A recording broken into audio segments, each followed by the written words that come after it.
The International Criminal Court is now in session.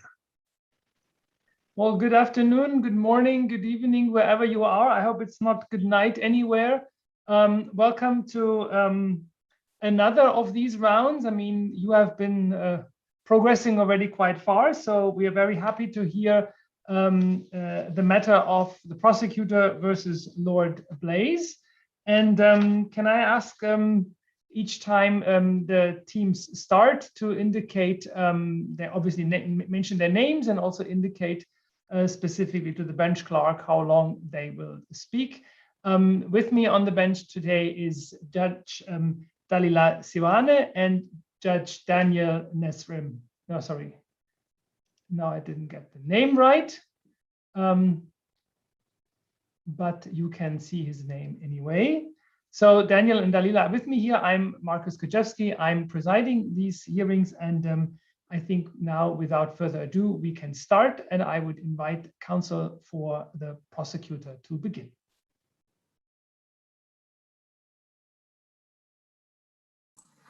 Good afternoon, Mr. President, Your Honors, agents for the defense, and may it please the court. My name is Pedro Henrique Azevedo, and I shall be representing the Office of the Prosecutor in this case. Following the pretrial chamber's hearings agenda, I will be speaking for the next 12 minutes and a half, defending points A and B.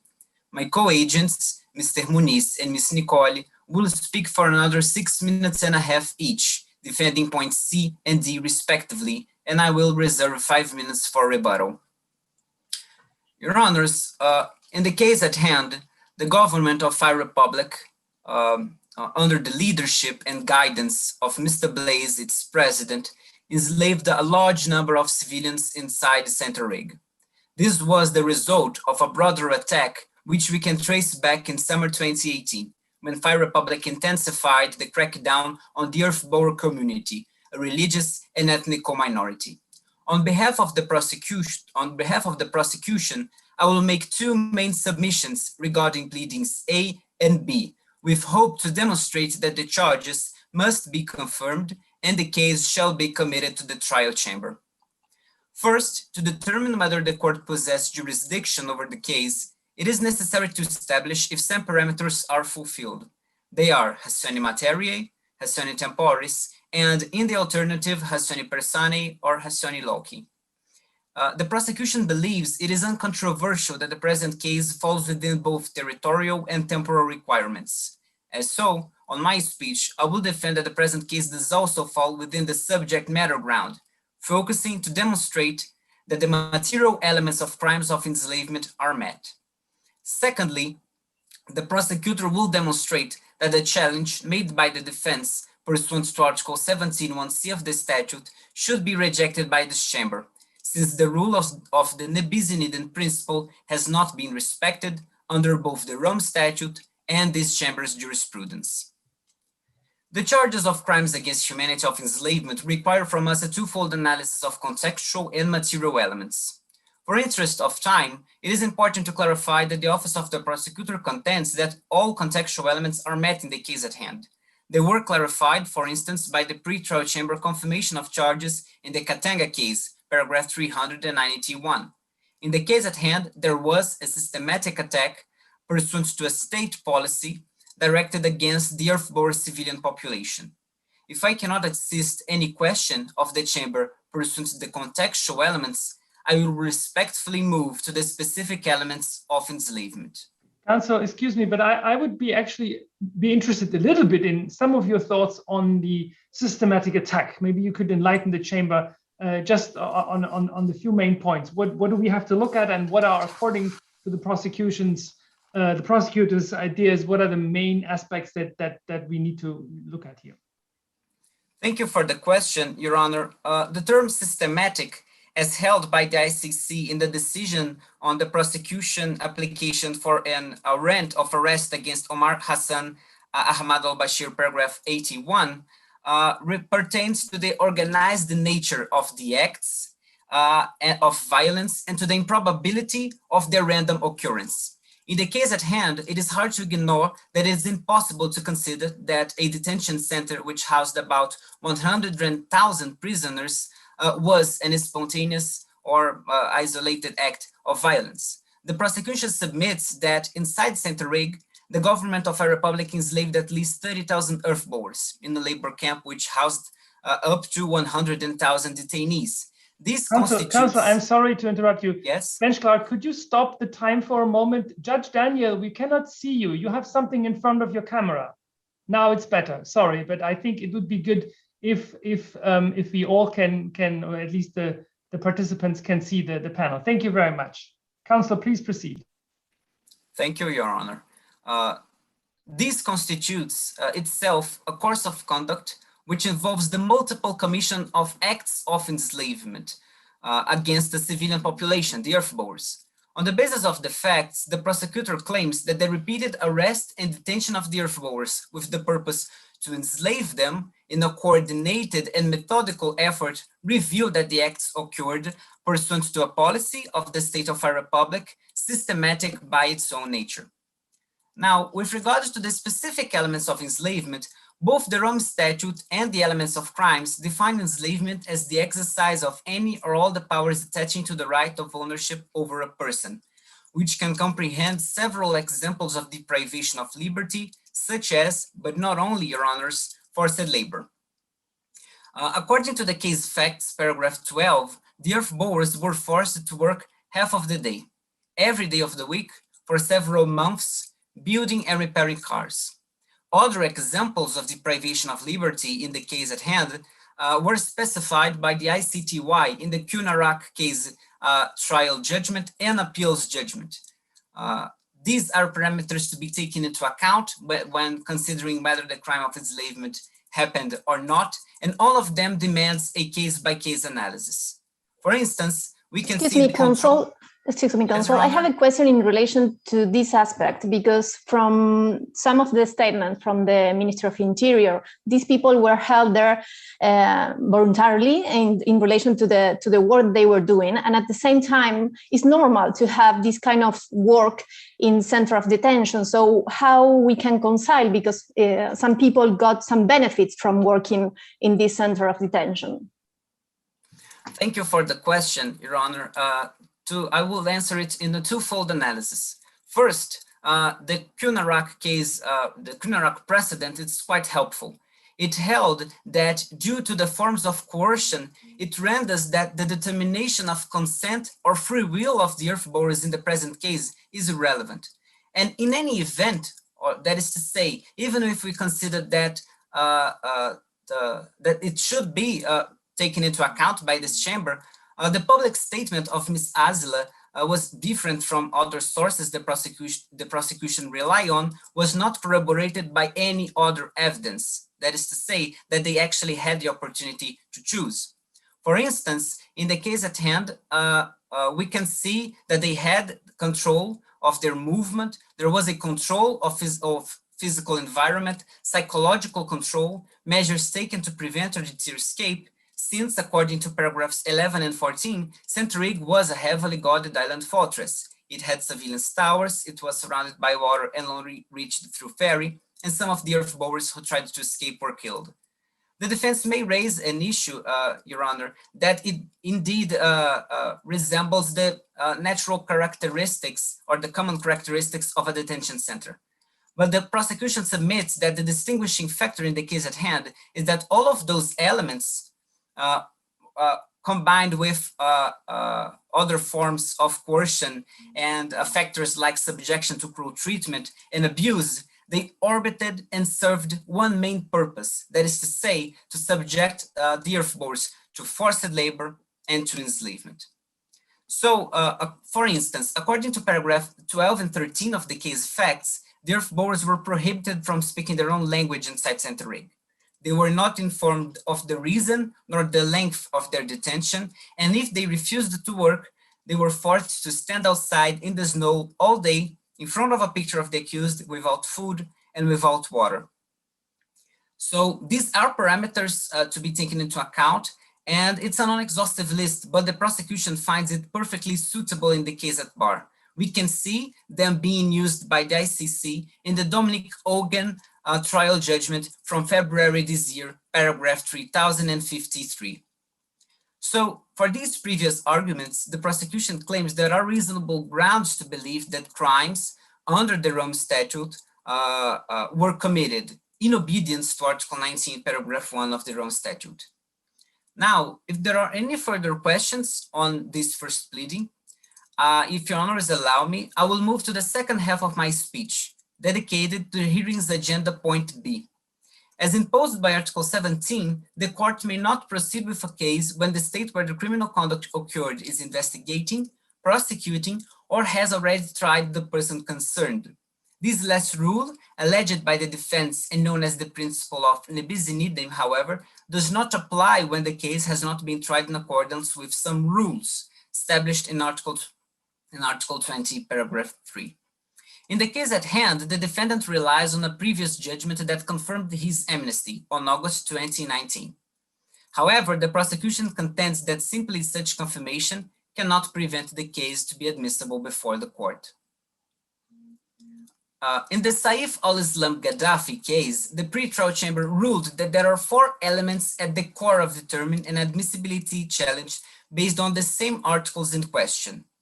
First, that the national trial was with respect was with the force of res judicata, which is a final decision on the merits of the case.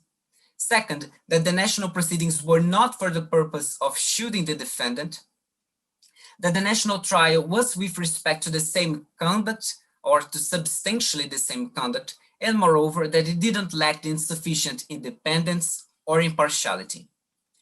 Failing to satisfy any of these elements, Your Honors, is sufficient to reject the defense's challenge.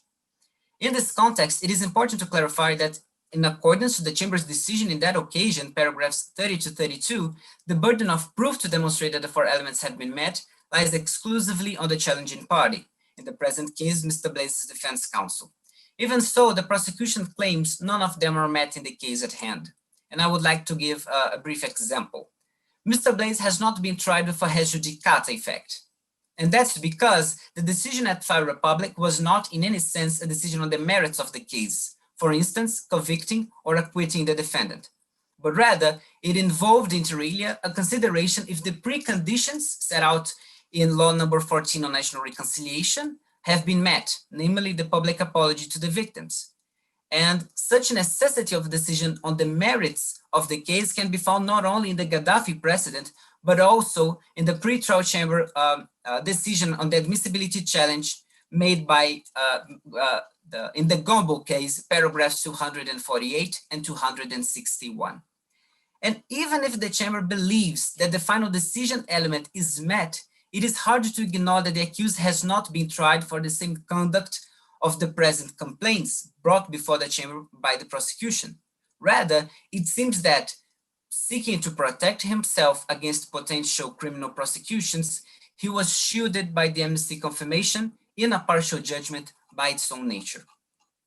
So, since the elements set out in Article 20, paragraph 3 are cumulative, and given that the present case fails to satisfy any of them, the chamber cannot but reject the admissibility challenge. Also, can I ask you a question? Can I ask you a question on that argument?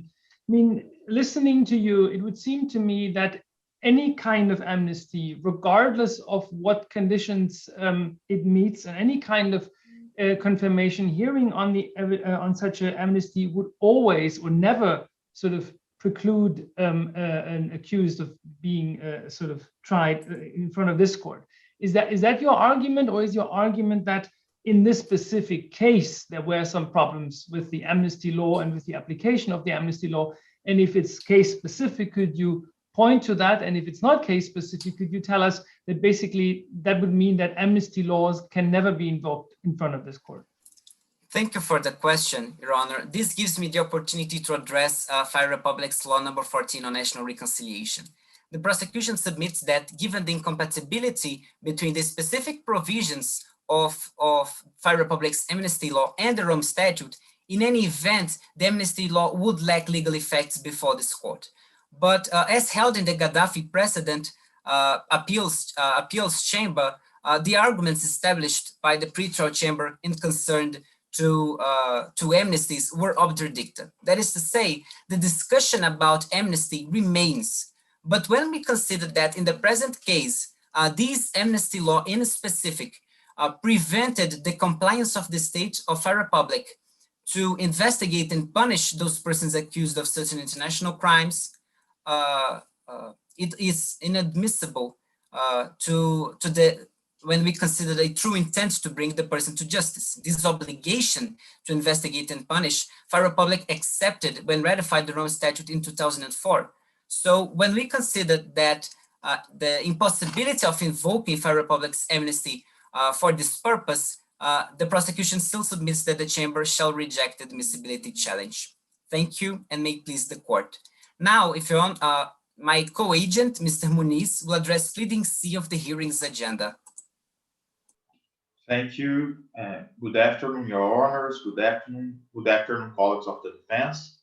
And now I will speak for pleading C, the interest of justice. And despite this officer's understanding that according to Article 53(2)(c) and the interpretation established in case as the Al-Bashir case, paragraph 29, that the burden of proof about the lack of the interest of justice relies with the defense in this afternoon, we will reinforce that this case is utmost in the interest of justice. And that is because the two main elements are present, the gravity of the crime and the interest of the victims. The gravity of the crime can be attested in this case by the extent of the damage, the nature of the unlawful behavior, and the means employed to execute the crime. Your Honor, these elements came from the Article 145 of the Rules of Procedure and Evidence, and has been already used to understand the gravity of the crime in several cases, as in the Abu Garda case, paragraph 31 and 32, the situation in the Republic of Kenya, and in the Blegude case. As my colleague, Mr. Azevedo, already said to us, thousands of earth borers were enslaved, obliged to work 12 hours a day, every day of the week, without the necessary time to eat or to rest, and using cruel meanings as obliging people to stay out in the cold without food and without water when they don't have the necessary strength to work. Just look into a picture of Mr. Blaze. Your Honors, we also consider that in the Dominic Owen case, enslavement has been already considered a gravity crime in abstract, and it's also worst when motivates for discrimination, as we can see in this case. Besides that, slavery are considered a gross violation of human rights, condemned in several international law documents, as the Universal Declaration of Human Rights in Article 4, the European Convention in Article 4.2, and the American Convention in Article 6. About the second element, the interest of the victims, it's also present in that case. And that is because their borers are an ethnic and religious minority, incapable to reaffirm their will in a majority process inside FAR Republic. Besides that, the amnesty law prevents any reparation or punishment inside FAR Republic, and has been already judged in cases such as the Gomes Lund case against Brazil by the Inter-American Court of Human Rights, that amnesty law, where gravity violations of human rights and the victims were not repaired, should not prevail. We must consider that this case has been already used by this court in several occasions, as in the Gaddafi case. Your Honors, we must consider too that there are no particular circumstance that can avoid the interest of justice to judge Mr. Blaze, as health problems or advanced age, and him have a central role in the crime, as we can see in the Exhibit 1 and Exhibit 2, and as it will be better developed in the pleading B. So, Your Honors, we must consider that once the principal elements are totally present in that case, and there are no personality or personal reason to avoid the interest of justice, this case is utmost in the interest of justice, and Mr. Blaze must be judged by the ICC. Thank you, and Consul, I have a question. Don't know if you thing that is related to interest of justice, or maybe one of the points that your colleague has developed. But the situation in Fair Republic, we know that is delicate. And there's something to consider, that is the Truth and Reconciliation Commission, the context of the amnesty. So how this can be related to the interest of justice, the interest of victims, and also the situation in general. Thank you for your question, Your Honors. As we can see by the preamble of this court, the impunity of in the violation of human rights should not be tolerated, and not punishment such gross violation of human rights deny the right to know the truth and to repair the victims of this crime, and cannot collaborate to the peace or the freedom of earth-borers inside our republic. So, to condemn Mr. Blaze, it's truly necessary to guarantee the interest of the earth-borers in the context of Fire Republic. And thank you for your questions, Your Honors. And now, may please the court, and now my colleague, Ms. Nicole, are going to speak for pleading D. Good afternoon, Mr. President, Your Honors, Counsel for the Defense, and may please the court. I should be addressing pleading D, and in the sense that there are reasonable grounds to consider that Mr. Blaze, a civilian superior, is criminally responsible for the crime against humanity of enslavement pursuant to Article 28b of the Rome Statute. Your Honors, firstly, the prosecution argued that Mr. Blaze knew that his subordinates were committing such crime of enslavement. Exhibit 1 of the case facts proves that Mr. Blaze was aware and communicated with Mrs. Zila, the Minister of Interior, about the sending of the detainees to Centering, and asked how would the Bureau of National Security handle that. It also corroborates with the allegation that was later brought by Howrock that Mr. Blaze knew that the labor camp housed about 70,000 prisoners, are information that it evidenced irregularity since it demonstrated at least an overcrowded center, according to his reaction, and when he only acted in order to avoid his subordinates' mutiny, but did not demonstrate worry about the well-being of the detainees that the government claimed to be rehabilitating. According to that case, that is quite helpful, on the trial judgment of 2008, paragraph 64, and mostly affirmed by celibacy trial judgment, the trial chamber took into consideration factors in order to demonstrate the actual knowledge of the superior, which included, for instance, the type and scope of the illegal acts committed by the subordinates, the officers and the staff that were involved, and also the geographical location where the illegal acts occurred. And we should remember that this court is approaching a crime against humanity of a widespread nature committed by Ms. Blaze subordinates.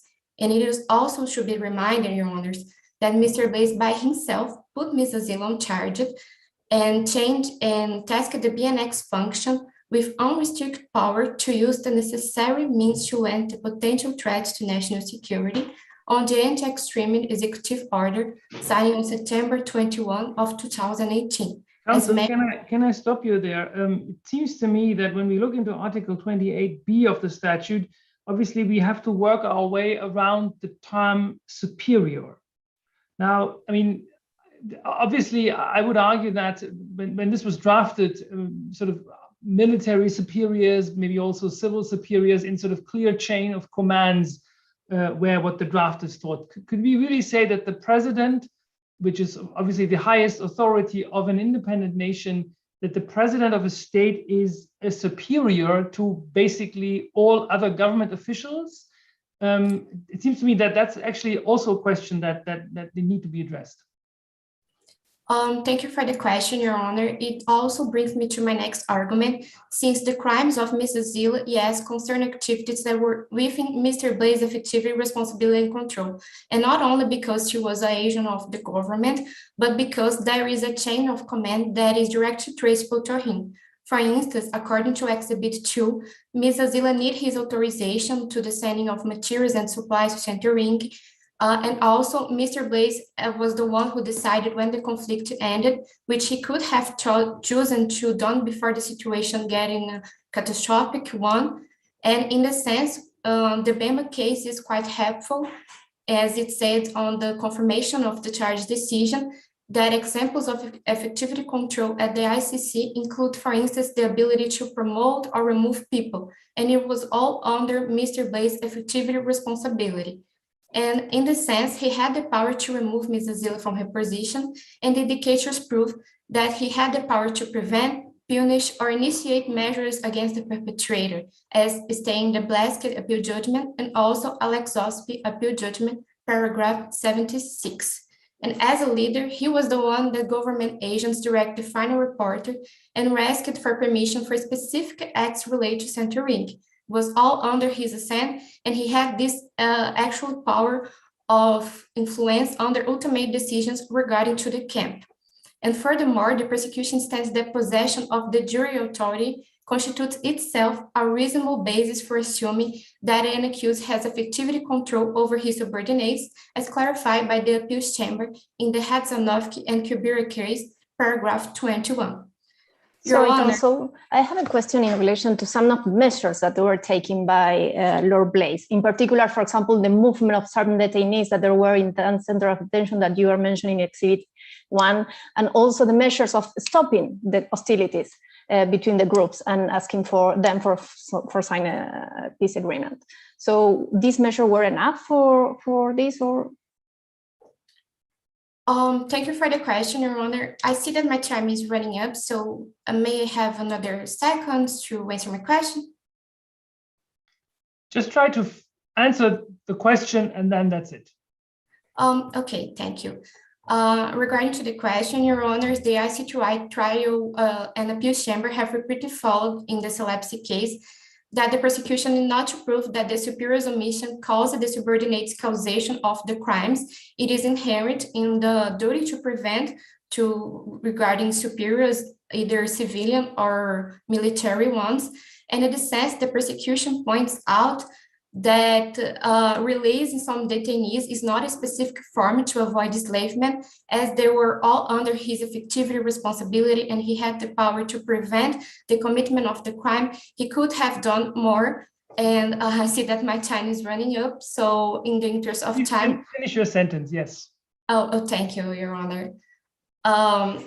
It is to say that these actions were not sufficient, and the prosecution can bring, for instance, the Bemba case on the confirmation of the decision charges, when it was stated that Mr. Bemba took some actions in order to prevent the commitment of the crime. For instance, he investigated his troops and looked to particular events of suspicious crimes.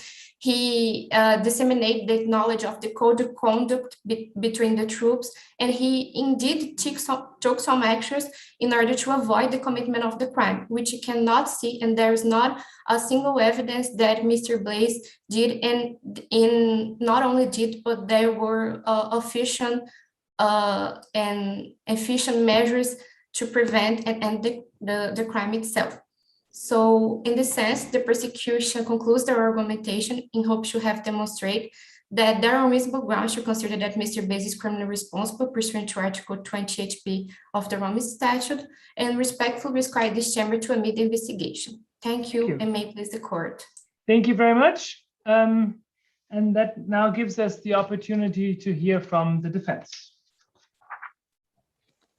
May it please the court, my name is Basanti Mardemutu, and I will be acting solely on behalf of the defense in this matter. Therefore, I will be reserving the entire 25-minute slot. Your Honors, I seek to make 4 submissions to you today.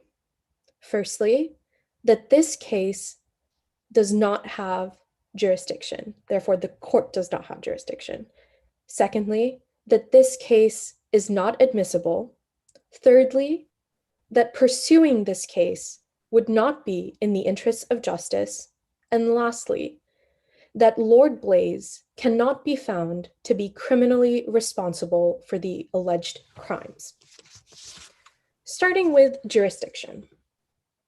The defense accepts that the requirements for temporal jurisdiction under Article 11 and jurisdiction ratione loci and ratione personae under Article 12.2 are met. The issue in the current case is with regards to subject matter jurisdiction. an analysis of subject matter jurisdiction looks at both constitutive elements as well as contextual ones. Now, Your Honors, it suffices for the defense to prove that only one of these elements is not met for there to be a lack of jurisdiction. Despite the fact that the defense contends both elements are not met, we will focus solely on the contextual elements. The crime against humanity of enslavement requires that the crime was committed as part of a widespread and systematic attack against any civilian population with knowledge. We contend that these contextual elements requirements are not met. And I have 3 points to this end. Firstly, there was no attack against a civilian population. According to the decision pursuant to Article 74 in the Bemba case, at paragraphs 152 to 154, and at paragraph 673, a civilian population is comprised of those who are not taking an active part in hostilities. This is as opposed to legitimate combatants or members of armed forces. The people detained at Center Rig were members of the AANG, a separatist movement whose leaders were designated as terrorist. Even if, as the prosecution contends, there is a number of civilians among those detained at Center Rig, as was outlined also by the unsubstantiated statements by Haru Rock, the defense submits that this merely represents an incidental target of attack in the words of the Ongwen case. Recalling the situation regarding Côte d'Ivoire at paragraph 33 of its 2015 decision, to prove that an attack was directed against a civilian population, the civilians must be the primary target of this attack. Moving on to the second point regarding jurisdiction. There was no state or organizational policy at play. Excuse me, counsel. I have a question in relation to the fact of the attack, because what you are analyzing in this particular sense is I think that you are describing the enslavement part, but I would say that this is part of a broader attack that was directed against other people. So were those like part of the civilian population, and would these meet the standard of international crimes? Your Honor, the requirement regarding the crimes against humanity of enslavement that the defense is currently going through requires that the attack against the civilian population portion of it is regarding the attack regarding the enslavement in and of itself. The defense does not dismiss the fact that the conflict which occurred in Black Mountain, of course, is related to the imprisonment or to the admittance of certain individuals into these centers. However, to fulfill the requirements in front of the court today, we must see if the attack of the crime against humanity of enslavement fulfills the requirement that it occurred against a civilian population. And in that framework, the defense contends that even if there were some civilians present, they did not constitute the primary target of the alleged attack of the crime against humanity of enslavement. Counsel, oh, sorry. Go ahead, Daniel.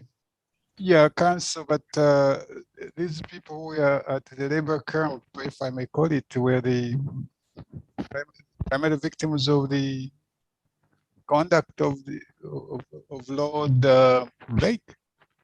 How can you contend that they were not the direct target of the attack? Your Honors, Your Honor, presiding judge, would you like to add to this question, or may I take one question at a time? No, please go ahead.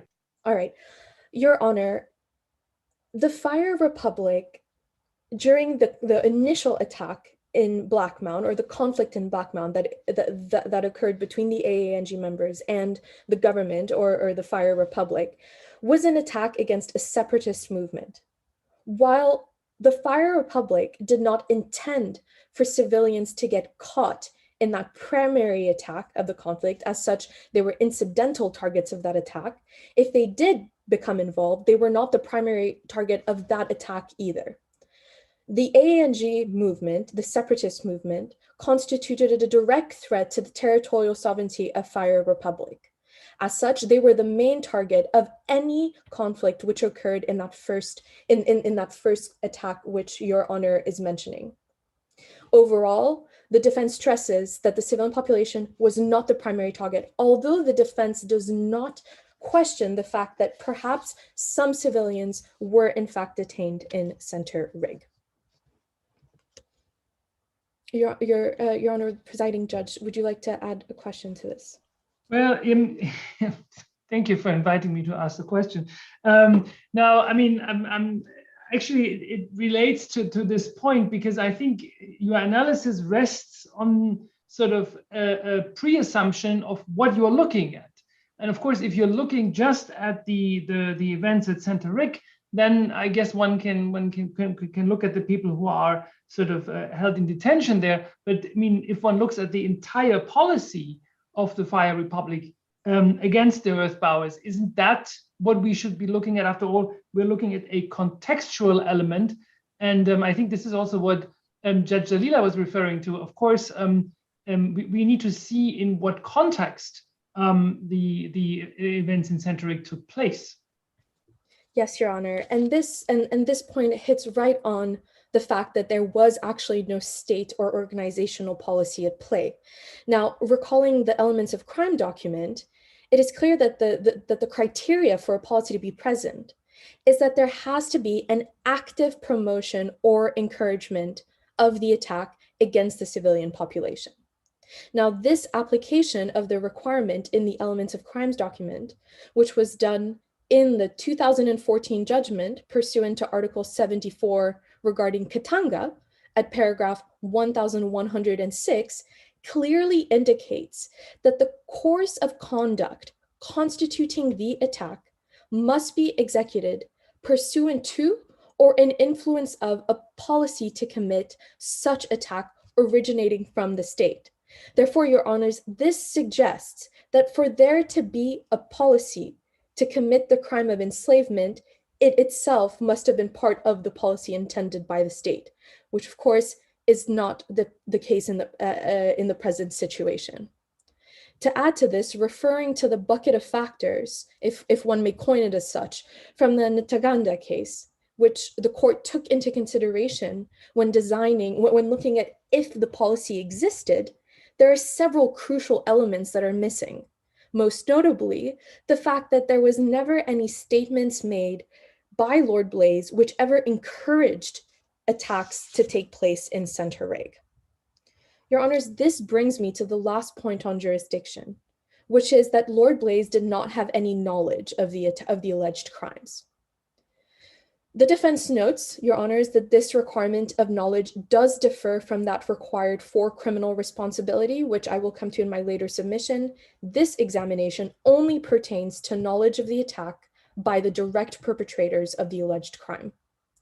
As per the decision pursuant to Article 61 in the Bemba case at paragraph 88, the perpetrator must be aware that a widespread attack directed against a civilian population is taking place, and that his actions were part of such an attack.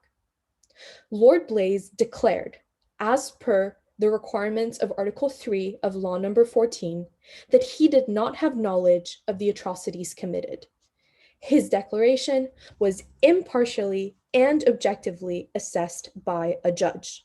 Additionally, there were no indications that the BNS reports that he received contained any information about the atrocities, nor was he given any information during the telephone exchanges. May it please the court, I now move on to the defense's second submission that amnesty laws such as Law Number 14 should be recognized by the ICC in accordance with the principle of complementarity. I have 2 points to this end. Firstly, pursuing this case would be a clear violation of the complementarity principle. Lord Blaze has already been subject to legal procedures assessed by a court of law for the act which is the subject of this complaint. The Rome Statute does not require a prosecution and or a criminal trial in the traditional sense of the word to take place as long as the procedure does not undermine the court's object and purpose.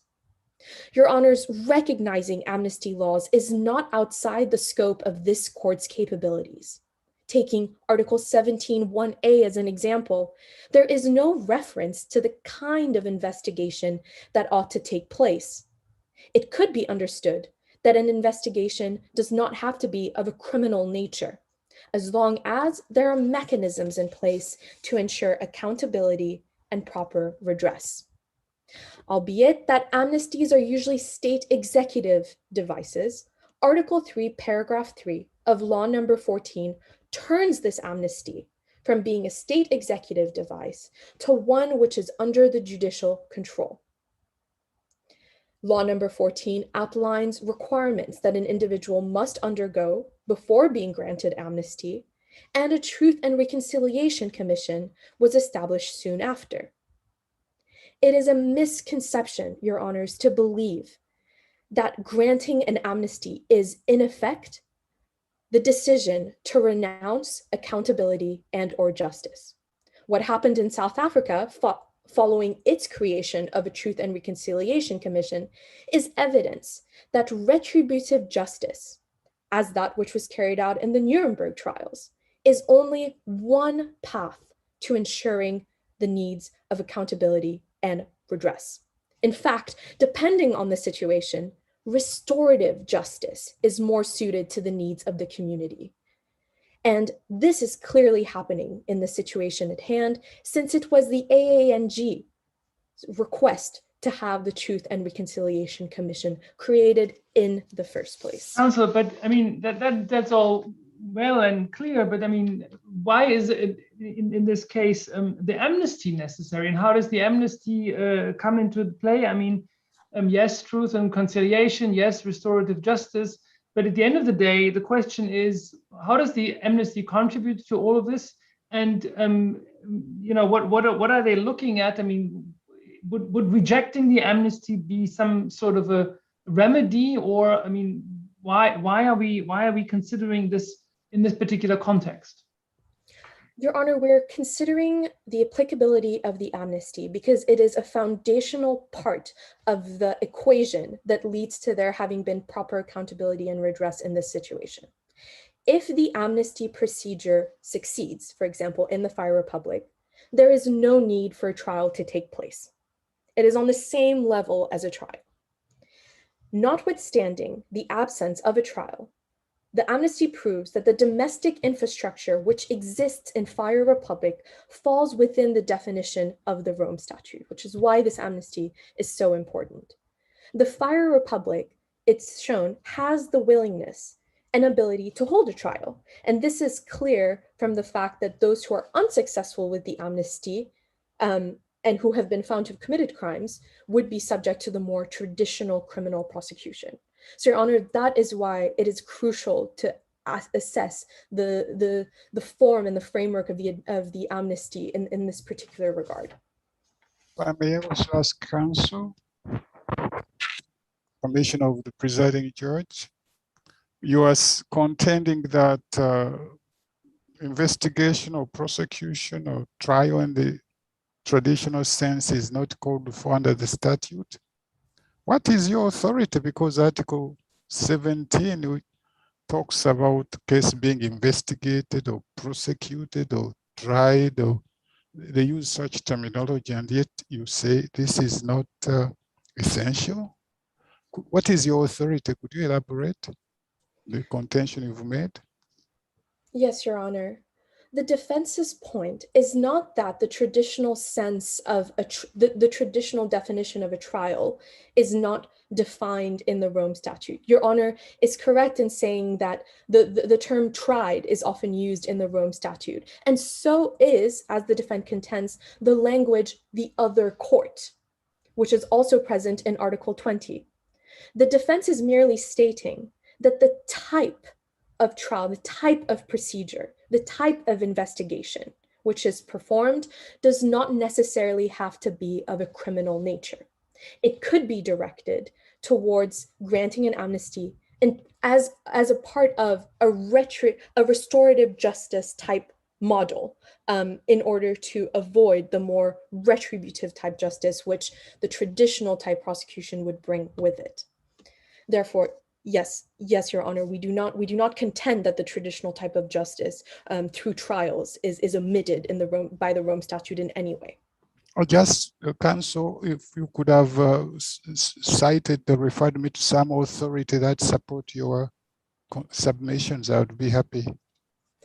Your Honor, amnesties have very rarely been brought forward to the ICC. In fact, the Gaddafi case is the most recent example of jurisprudence at the ICC, which discusses this, this topic of amnesty. And even then, the appeal chambers in the Gaddafi case specifically said that it's open to interpretation, that the court is not has not agreed to the applicability of amnesties in this case. Therefore, the defense counsel rests on the international community's perspective on the applicability of amnesties, as jurisprudence from the ICC in this respect is quite limited. Your Honors, if I may continue, or if the court has no objections, the defense does contend that the law number 14 was not put in place in attempt to shield Lord Blaise, as was contended by the prosecution in this case. The amnesty was not a blanket amnesty. It only applied to those who were who could have been involved in the conflict. However, there were no indications of delays on behalf of the judiciary. There were no indications of any wrongdoings. And if Lord Blaise had not undergone the amnesty, which was a natural consequence of enacting the law, then— Excuse me, counsel. I have a question on this point, because like I would say that there was not a delay in the way that the judicial controlled the amnesty law. I would say that maybe 4 days for assessing the permission from the president. Maybe, I don't know if that would meet the standard of this court. What the counsel has to say about this point.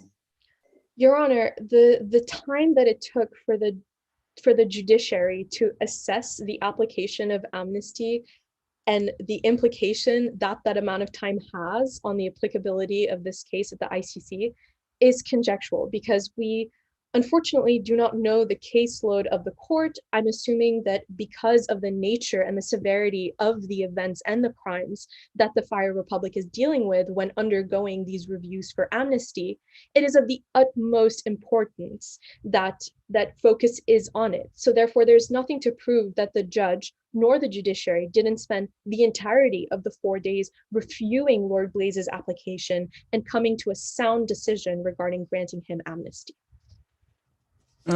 Counsel, again,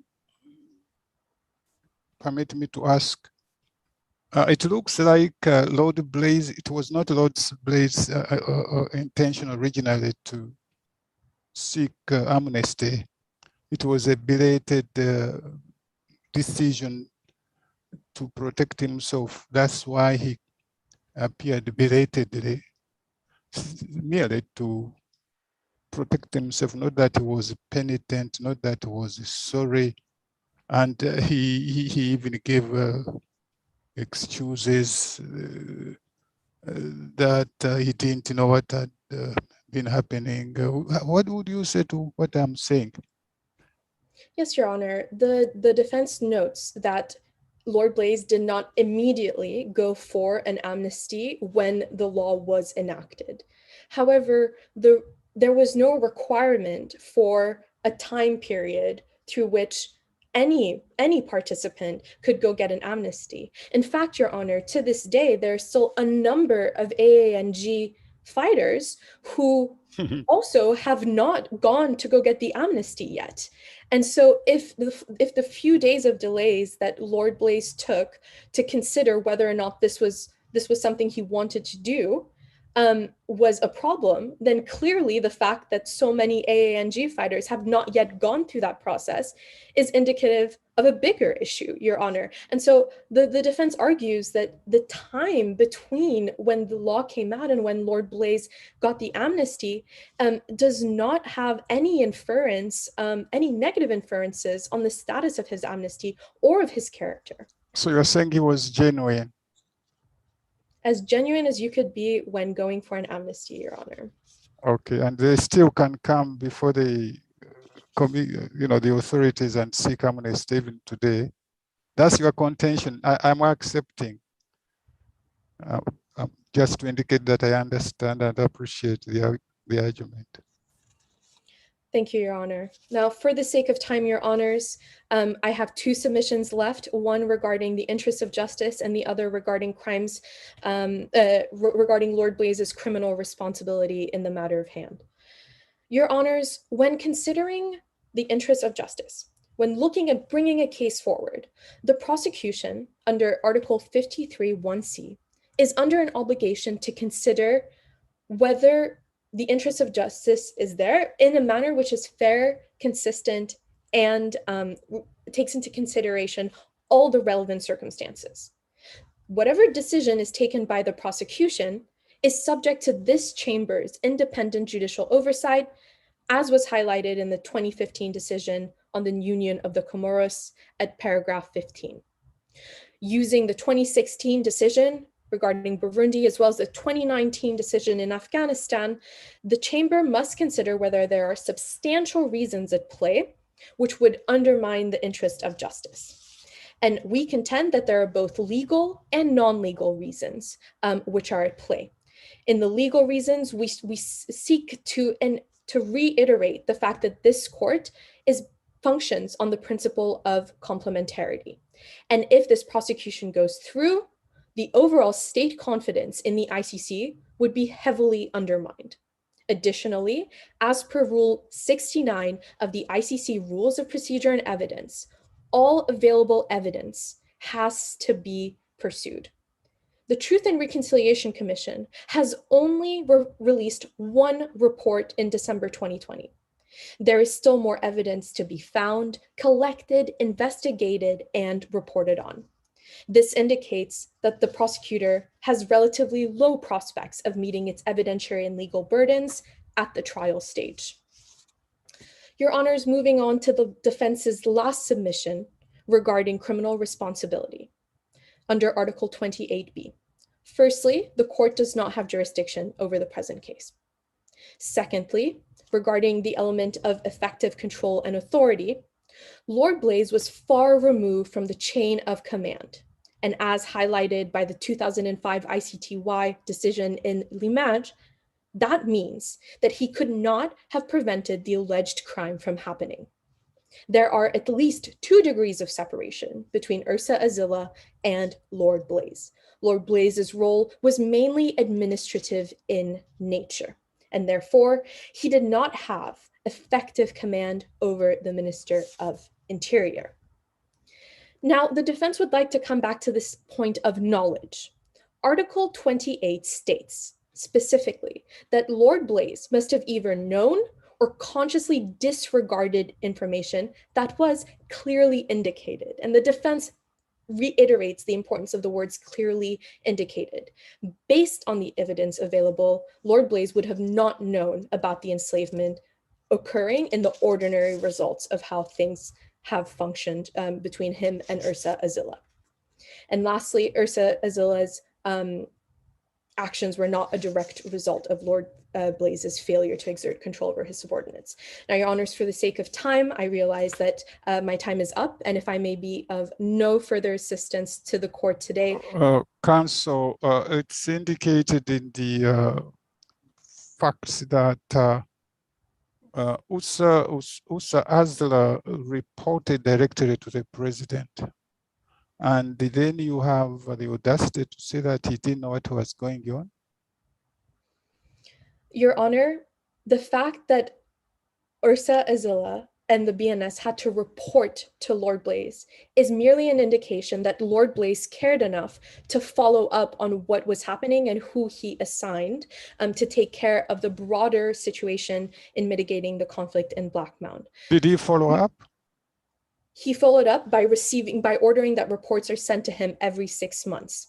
Now, Your Honor, what is included in these reports were not released to us, but because of his administrative nature and their administrative relationship noted by the exhibits where he's sending materials, for example, we can assume, because this is all we can do at this point due to the lack of evidence, that there was no information in the BNS reports regarding the crime against humanity of enslavement itself. Sorry, I have to stop this here for reasons of fairness.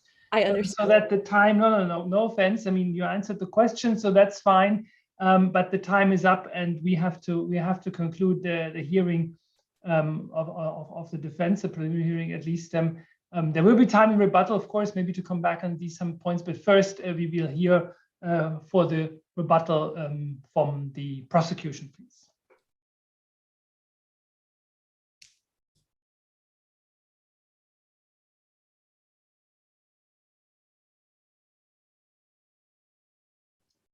Prosecution? I'm sorry, Your Honor. Can you hear me? Yes, we can hear you now. Please speak. May it please the court, this prosecution will make three main arguments in reply to the defense's submission. First, that the argument that the main target of the attack was the ANG and not a civilian population does not hold water. Secondly, that the argument that Fire Republic amnesty law followed a restorative justice made both in pleadings B and C shall not prevail. And finally, that Mr. Blaze can be considered responsible for the crimes committed. First of all, the prosecution recognized that civilians within the contextual elements of crimes against humanity under the Rome Statute are indeed opposed to members of armed forces and other legitimate combatants. But in this sense, we would like to bring to this court's attention one precedent. When interpreting Common Article 3, which defines under international humanitarian law and the Geneva Conventions the definition of internal and international armed conflicts, the ICTY Dusko Tadic judgment, paragraph 561, held that the hostilities must reach a minimum level of intensity to qualify as an armed conflict. There is no evidence in the case at hand to sustain such statement that ANG was an armed group party to an armed conflict, because rather the case facts refers to what happened in Black Mound as hostilities. The ANG only held for years, according to the first paragraphs of the case, only peaceful demonstrations, and while almost 1,500 earthborers were killed, Fire Republic reported no casualties. So all of these evidences indicate that what happened, on the other hand, was a policy of the State of Fire Republic to commit an attack on the earthborn civilian population, fulfilling the contextual element. As the ICTY trial chamber pointed out in the Kunarak case, paragraph 435, the prosecution does not need to prove that the perpetrator chose his victims for their civilian status.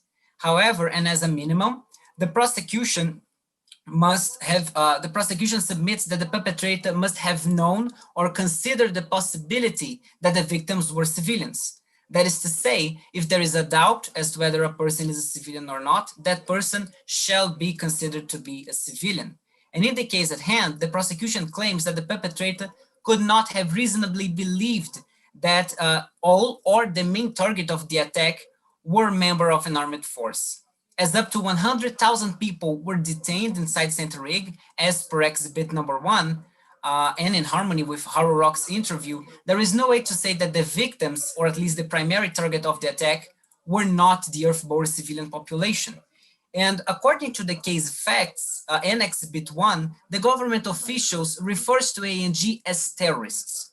And although there is no single definition of terrorism under international law, terrorists can be civilians and they are not synonym to an armed group. So the evidences indicate that what happened on Fire Republic was rather an objective to incarcerate the earthborns and not merely the ones that could be considered by the government from ANG and both terrorists and combatants, for example. Moreover, moving to pleadings B and C made by the Honorable Counsel of the Defense, in the Gaddafi case, the government of Libya promulgated a law which provided, inter alia, that all Libyans who committed offenses during a certain period of time should be eligible for general amnesty. For this reason, Mr. Gaddafi defense made an admissibility challenge pursuant to the same articles in question. However, the pretrial chamber rejected the challenge, and the chamber held that there is a strong, growing, universal tendency that grave systematic human rights violations cannot be subject to amnesties under international law.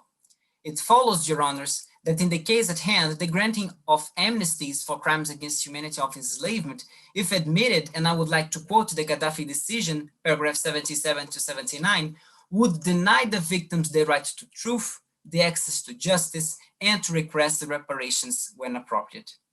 So in this sense, the prosecution finds to be very helpful to assist the chamber the jurisprudence of other international tribunals that had, for historical reasons, the opportunity to face the amnesty problem. The Inter-American Court of Human Rights is possibly the one who most highlighted the role of amnesties under international law, and it ruled in several opportunities, such as the Gomes Londerol versus Brazil case, that grave and systematic human rights violations are not subject to amnesties. So the prosecution finds it's applicable to the case at hand, and therefore finish its oral argumentation. Thank you, and may it please the court. Thank you very much. And now we hear a rebuttal from the defense, please. Thank you, Your Honor. Thank you, learned counsel from the prosecution. The defense would like to make 3 points in rebuttal. Firstly, regarding the AANG's status.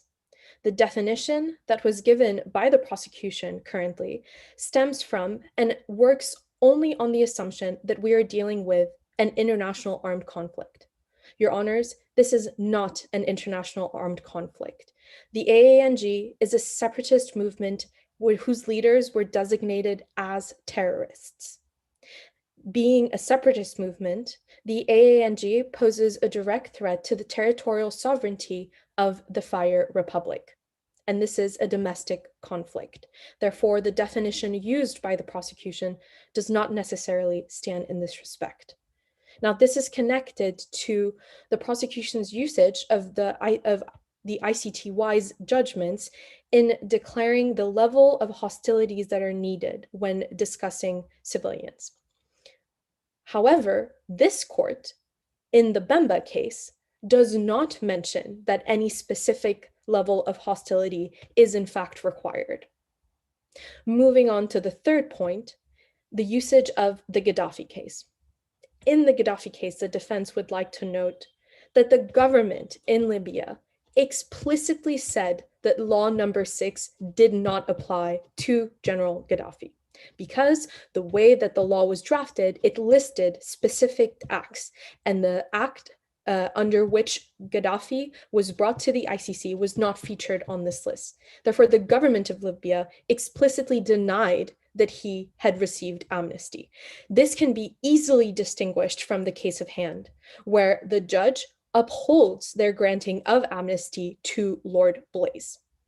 And therefore, this nuance mentioned by the prosecution does not have effect here. Additionally, the usage of the Gaddafi case, if anything, re-emphasizes at the ICC jurisprudential level that the question on the admissibility of amnesty laws is still open for interpretation and still open for debate, knowing full well the history of amnesties in the international circuit, noting, of course, the International Courts of Human Rights in the Americas. With that, the defense would like to rest this case and end its rebuttals. Thank you very much. Thank you to all speakers for helping us through this complicated matter. The chamber will now withdraw to the deliberation room and come back with a decision in a short while.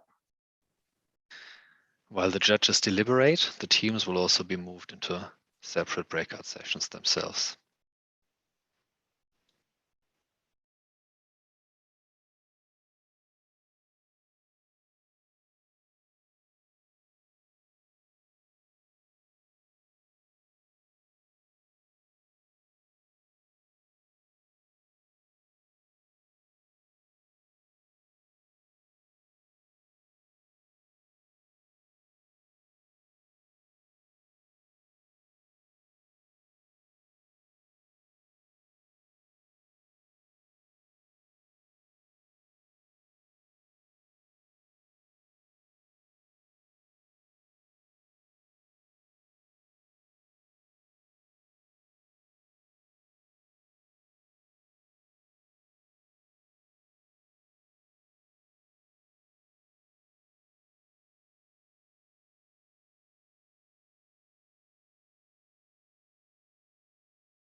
Okay, welcome back. Or actually, yes, well, everyone is back.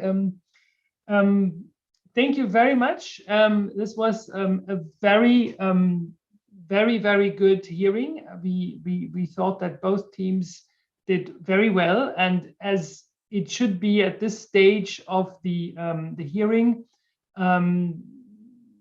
choices become, or the gaps become more narrow.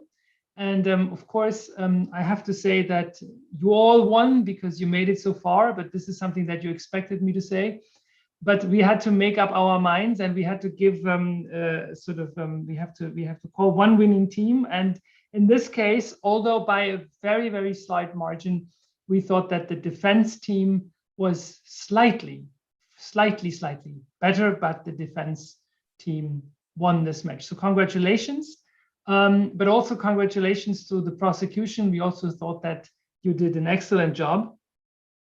We obviously will want to give you some feedback now. And if you have any questions, then I think that there should also be an opportunity for you to ask questions.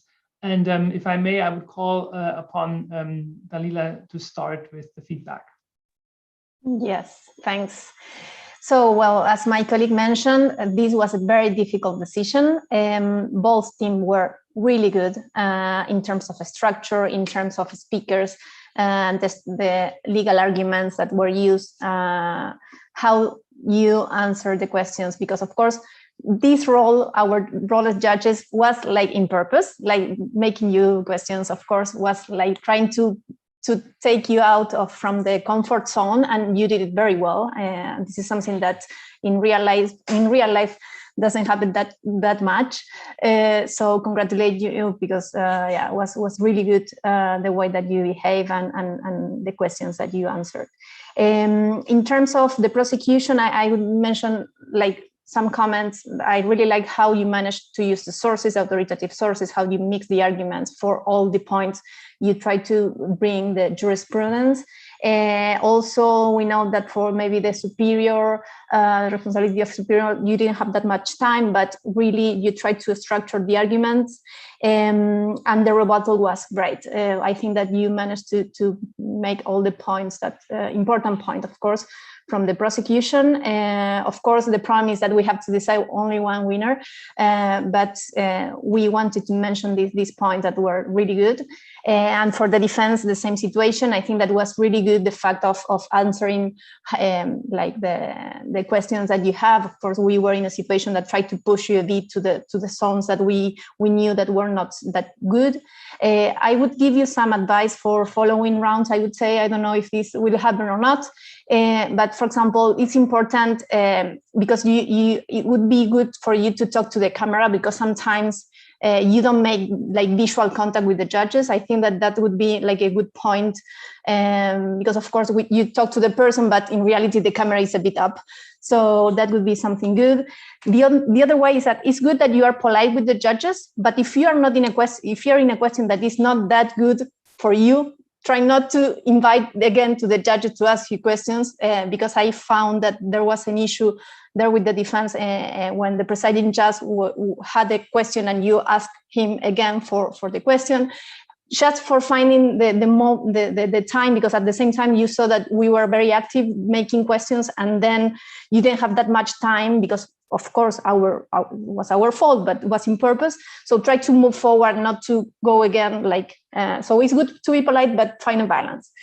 In terms of the argument of the rebuttal, try to use the time, because you had 2 minutes left.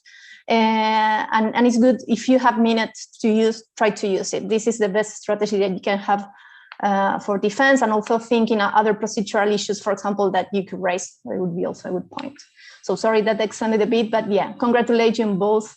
I think that was a really good hearing.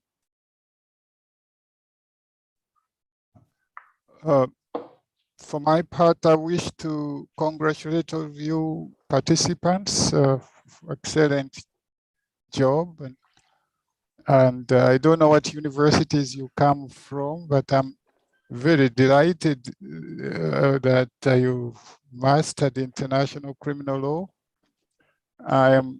I hope your countries are parties to the Rome Statute, that they can use you to represent them in the real ICC. Well, of course, and also you can be hired by any state to represent you. I wanted to encourage you to continue with this study and mastery of international criminal law. I appreciate the way you answered the questions, even if some questions sounded to be intimidating, they were not. So intended to, they were intended to just to encourage you to think on your feet. Defense had a clearly difficult case, factually, but you made the best out of it. And we appreciate that and congratulate you and encourage all of you. And I join my colleague who spoke before me in the tips she gave you for better performance in the future. Hopefully it will not be at moot courts, it will be at the real court here in The Hague where I am. Congratulations, all of you. Thank you. Thank you. Yes, let me once again reiterate the congratulations. And of course, if today you're dreaming about a career as an international criminal lawyer, either defending or prosecuting before eminent judges in The Hague, that's one dream. But of course, there are other opportunities as lawyers. And maybe I can just focus on that for just two remarks. And the first, I know I've made them before. So if this is for some of you a repetition, I apologize. But I think 2 points are important. First, this particular format, and Dalila referred to this as well already. I think it's very important for us to realize that even though it is obviously now not the real thing, it's quite likely to stay in courts across the world. So I think you as law students and we as your law professors or as practicing lawyers, we need to get used to that format. We need to get used to how do you convince someone in front of a camera, right? And of course, it's very tempting to have a script in front of you because you look into the screen and no one sees that you're reading from your notes, which of course we would see in the real court when you always look down. It's a little bit like the news speakers who always look into the teleprompter. But the danger is that if you read from a script, and this brings me to the second point, is that you actually read a written text and not a spoken text. There's a difference in spoken text and written text, and in this setting and in many settings in courts in the world, in most cases, the judges will have the file in front of them with all the technical arguments, with all the Article 23, letter C, subletter E, blah, blah, blah, blah, blah. Whereas when they listen to you, they want to find, okay, in the Bamba case, paragraph 33, right? So this is the information that the brain can get, right? Or in the Rome Statute, in Article 17, it says whatever it says there. And try to make the sentences shorter, specifically when it's not your native language, or more importantly, when the listener, and this is the case here, is also not, when English or whatever language you speak is not the language of whoever's listening. Because at the end of the day, this is the idea of an oral hearing. We want to understand what you're trying to say, and not just to sort of hear a repetition of what you've written. So this would be sort of a more general comment. Other than that, once again, really great performances. Obviously, you're both excellent, and I'm just very sorry that we could not just give a prize to the final 16 teams and then have a big party. But that's the nature of the competition. So I hope you enjoyed it, or continue to enjoy it, and then maybe you will also be watching some of the final pleadings in the days to come. And yeah, if any of you have any specific questions, please feel free. Obviously, we will not be able to comment on legal questions, sort of on the case, but if there's anything that you would want to raise. I don't want to say you have the last words, because that sounds a little sounds a little awful, but certainly if you would have questions, since we are here, and normally you would maybe even speak with us when we walk out of the courtroom. So I think there should be time for questions or comments from your sides. I'd just like to thank you and to congratulate the Defense Counsel. Yes, just thank you and congratulate the Defense Counsel. Thank you to obviously your honors and to the prosecution for your very kind words. I guess I just had a question, your honors, regarding kind of the format. Because of the 25-minute time slot, I know, like I've gained previous feedback that it's good to focus on the interventions and have that conversation, even though sometimes it might be to the detriment of not going through all the elements that we wish. Do you echo this kind of feedback in that it's better to kind of open up to these interventions rather than trying to wrap up? I would definitely echo those comments. I mean, at the end of the day, these moots, it's the same with the Jessup moot court, where I'm a little bit more familiar with. They are modeled after a particular kind of hearing that is typical for hearings in US American Supreme Courts, or maybe also in Anglo-Saxon or other, I mean, certainly in not your everyday small claim courts. It's typical where you have a conversation between the two sides and the judges to understand the legal questions, to really understand. So it's an appeals kind of situation, even though this is obviously a different setting. So, but at the end of the day, this is the purpose of both in real courts, but also in this court to sort of engage in this conversation. And no one will, I mean, I would argue, and I don't know how my colleagues see this, but I don't think anyone will deduct points from you by saying, well, but they didn't really come to all of their points, when the judges know that they have really been asking you tough questions. Because then, I mean, at least if everyone plays it fairly, and they should, that's what the judges are interested in. Yeah, I was just as a footnote, I was tempted in one, I'm not going to reveal which one, but in one of the interventions, I was tempted to say, spare us this, but focus on that. Yeah, and that's something that could happen, because the judges may think this is not so important. They want to hear other arguments, and then obviously you should also engage with that. I don't know whether Dalila or Danielle want to comment on that as well. No comment from me. Like a small comment on this, I agree with Markus in the point. It's important that you are prepared to say or maybe this is like something that I would advise you. You have to be prepared to give your arguments for each of the points of the agenda in 1 minute. This would be one of the ABCs of the moot courts, that you always have to have a plan B. So the plan A would be like having all the legal arguments really nice, blah, blah, blah. But for 1 minute, what are your points? Because of course, as defense or as prosecution, you know what are the difficult points, or what are the points that you can convince the judge. So I would try to find, of course, the balance between like following looking at the judges, looking what they want. This is the point of the moot court. If you hear that they are asking questions, it's because this is an active judge, or this is an active bench, that they want to know what are the complicated parts, but also be prepared on the other side to move forward. Because I had the same impression with one of the parts of, I would say, I don't know if Markus was referring to that point, but interest of justice and superior responsibility. Maybe I would move, if I was the presiding judge, I would move directly to the superior responsibility. But in any case, you try to focus on both points like fast, and was a good thing.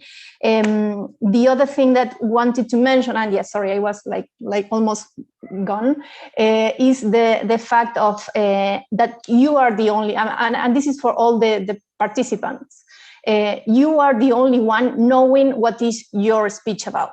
So don't feel the pressure that we have at some point a kind of understanding of what you are doing. And if you, for example, you don't mention one of the specific points, we don't know, because we don't know your speech. So this is something that you have to consider when you are doing the point. You can jump some points because maybe are not that relevant, or maybe you see that the time is complicated. So that was my advice. Thank you to both judges for that. Okay, thank you. And then I think we can call it a day, an evening, a morning, an afternoon. Once again, thank you. Also, thank you to my two colleagues. Thank you to the organizers. And yeah, I really hope that there will be opportunities where we can all see each other face to face. Yeah, nice to see you. Bye-bye and congratulations again. Bye. Bye. Thank you. Bye-bye.